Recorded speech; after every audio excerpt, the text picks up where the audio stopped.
त्र्यंबकेश्वरमधील संत श्रेष्ठ निवृत्तीनाथ महाराज संस्थानच्या अध्यक्षपदी कीर्तनकार हरिभक्त पारायण कांचनताई जगताप यांची निवड झाली।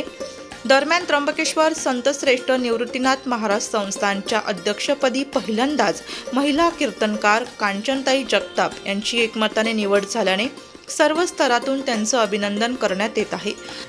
अध्यक्षांची कर्तव्य परिपूर्णपणे पार पाडणार असल्याचं सांगत निवृत्तीनाथांची सेवा एका मुक्ताईला करायला मिळणार असल्याचा आनंद नवनियुक्त अध्यक्ष हरिभक्त पारायण कांचनताई जगताप यांनी व्यक्त केला।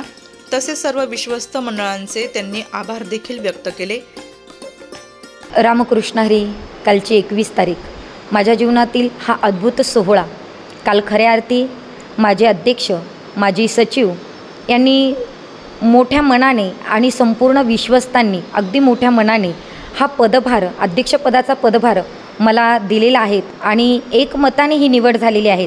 खऱ्या अर्थी सर्व संस्थांसाठी हा आदर्श घेण्यासारखा आहे। कुठेही वादविवाद न करता अगदी शांततापूर्वक बैठक पार पडली आणि अध्यक्षपदाची माझी निवड झालेली आहे आणि अध्यक्षपद नुसतंच आलेलं नाही तर त्या अध्यक्षप्रमाणे मी कामं करण्याचा संपूर्ण प्रयत्न करेल आणि सगळ्यात महत्त्वाचं माझ्या महिलांसाठी मला काय वेगळं करता येईल याचा माझा प्रयत्न राहणार आहे।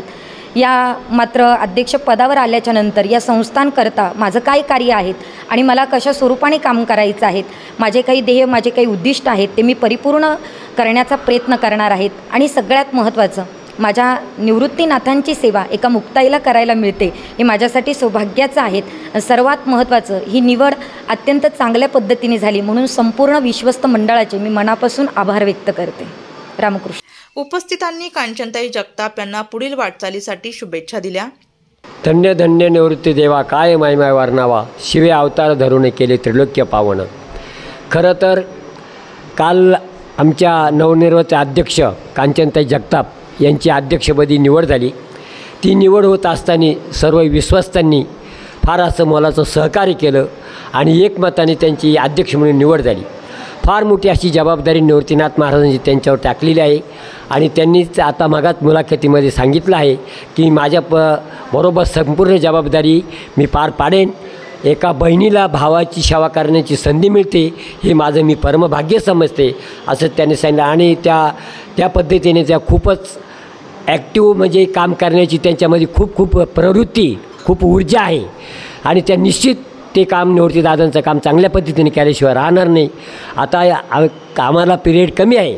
आज 22 तारीख आहे, 20 तारखेला पालखी सोहळ्याचं प्रस्थान होत आहे।